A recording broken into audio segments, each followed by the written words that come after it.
নমস্কার। আজকে আলোচনা করব আপনাদের রিকোয়েস্টে কিছু প্রোগ্রাম নিয়ে। অনেকে আমাকে হোয়াটসঅ্যাপে মেসেজ করেছেন এই বিষয়তে একটু প্রোগ্রামটা একটু আলোচনা করতে। হ্যাঁ, ভালো লেগেছে আপনাদের এই আলোচনাটা। অবশ্য আপনাদের এই চিন্তাভাবনায় আমি যথেষ্ট সম্মান দিয়েই বলছি। আমি সেরকম কিছু আলোচনায় আজকে করব। কি নিয়ে আলোচনা করব? নক্ষত্র নিয়ে। আমাদের প্রত্যেকটা নক্ষত্র থাকে, যেমনি রাশি থাকে, যেমনি লগ্ন থাকে, তেমনি নক্ষত্র থাকে। হয়তো অনেকে জানেন তার ব্যক্তিগত নক্ষত্রটা কি, বা অনেকে হয়তো জানেন না, অতটা গুরুত্ব দেন না। অনেকে রাশিটাই শুধু, অনেকে লগ্নটাও হয়তো জানেন না। তাও কম বেশি রাশি লগ্ন সঙ্গে আইডিয়া আমাদের কম বেশি আছে। এবার নক্ষত্রটা বিচারটা ইজ এ ভাইটাল। 27টা নক্ষত্র +1, অশ্বিনী থেকে রেবতী, এবং এক্সট্রা এক নক্ষত্র, সেটা হচ্ছে অভিজিৎ নক্ষত্র। এই যে অশ্বিনী থেকে আপনার রেবতী নক্ষত্র আমি এর আগে দিয়েছিলাম 2026 সালে এই 27 নক্ষত্রের কেমন যাবে, হয়তো আপনারা আমার এই প্রোগ্রাম ফলো করেছেন।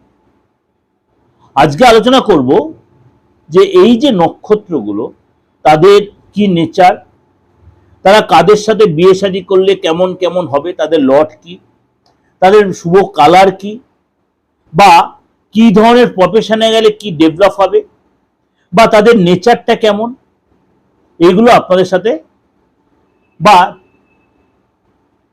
কি ধরনের পরিবেশের সাথে তারা মানিয়ে উঠতে পারবে, কি ধরনের মানুষের সাথে এই নক্ষত্রের লোকেদের কি সাপোর্টিং হবে, অল্প অল্প করে আপনাদের প্রতিদিনই আলোচনা করবো। খুব ইন্টারেস্টিং। সংখ্যাটা বলার চেষ্টা করবো, কালারটা বলার চেষ্টা করবো, নেচারটা বলার চেষ্টা করব। আপনাদের খুব ভালো লাগবে, প্রোগ্রামটা শুনবেন। একটু অন্যরকম, তারা রাশির উপর বেশ করে নেচার হয়, লগ্নের উপর বেশ করে একটা নেচার হয়, গ্রহর উপর বেশ করে একটা নেচার। মনে করেন আপনি রবির জাতক, আপনি কেতুর জাতক, আপনি চন্দ্রের জাতক, যেমনি হলো নক্ষত্রেও তো একটা কোনো না কোনো রাশি লর্ড আছে।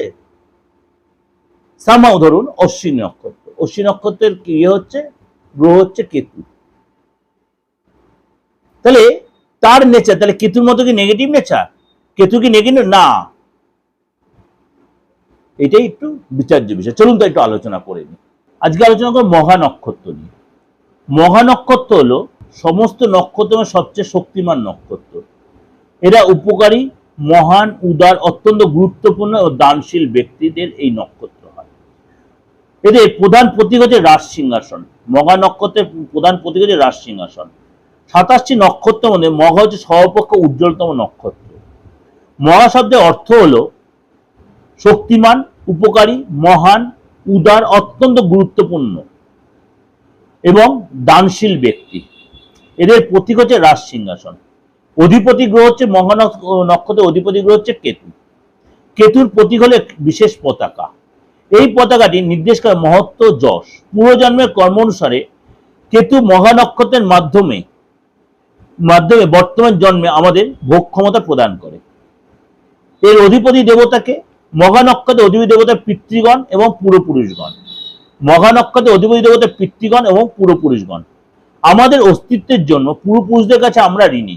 আমাদের অস্তিত্বের জন্য পূর্বপুরুষদের কাছে আমরা ঋণী। তাদের প্রতি কৃতজ্ঞতা স্বরূপ আমরা তাদের পুজো করি।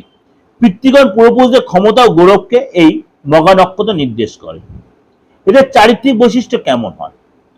এরা উচ্চাকাঙ্ক্ষী, নেতৃত্ব পরায়ণ, পারিবারিক গৌরব, শ্রদ্ধাবোধ, আধ্যাত্মিক নিষ্ঠা এদের মধ্যে থাকে। এরা বড় মনের মানুষ, প্রিয়জনকে এরা খুব ভালোবাসে। এরা মানুষের মন জয় করার ক্ষমতা রাখে। এদের মধ্যে অ্যাট্রাকশন ক্ষমতা থাকে। অন্তরটা যথেষ্ট পবিত্র। এদের বোধ বুদ্ধি খুব প্রখর হয়। পারিবারিক জীবন কেমন হয়? এদের পারিবারিক জীবন সুখের, শান্তিময় থাকে। সন্তানের সাথে খুব ভালো সম্পর্ক হয়। ছোটবেলাতে পরিবারের সকল দায়িত্ব পালন করে এবং সন্তানেদের খুব আনুগত্য হয়। এরা কি ধরনের পেশার সাথে এরা জড়িত হলে ভালো হবে? এরা একনিষ্ঠ হয়, দৃঢ় হয়, কঠোর পরিশ্রমী হয়। এরা কর্মই এদের ধর্ম। এরা নিজের কাজ আনুপাতিক সাফল্য মানে সেইভাবে পায় না কাজে। এবং এরা যদি কোনো বড় কন্ট্রাক্টর, বড় কারখানায় কাজ করে, ঔষধ, কেমিক্যাল, চিকিৎসা লাইন, জুয়েলারি লাইন এবং সরকারি কোনো চাকরি, বড় কোনো নিরাপত্তা বিভাগ, এরা কিন্তু কাজ করলে এদের ডেভেলপ আসে। মহা নক্ষত্র এত শক্তিশালী কেন, এত পাওয়ারফুল কেন? এর অধিপতি গ্রহ যেহেতু কেতু, এটি সূর্যের সিংহ রাশিতে অবস্থিত, অর্থাৎ সিংহ রাশিতে অবস্থিত, যা বৈরাগ্য রাজকীয় কর্তৃত্বের এক শক্তিশালী মিশ্রণ তৈরি করে, যেটা আপনাদের বললাম রাজ সিংহাসন। মঘা নক্ষত্রের প্রভাবিত ব্যক্তিদের প্রায় সহজাত নেতৃত্ব দেওয়ার ক্ষমতা, আত্মসম্মান ও অন্যের উপর নির্ভর না করে নিজেদের মর্যাদা বজায় রাখার ক্ষমতা এরা রাখে।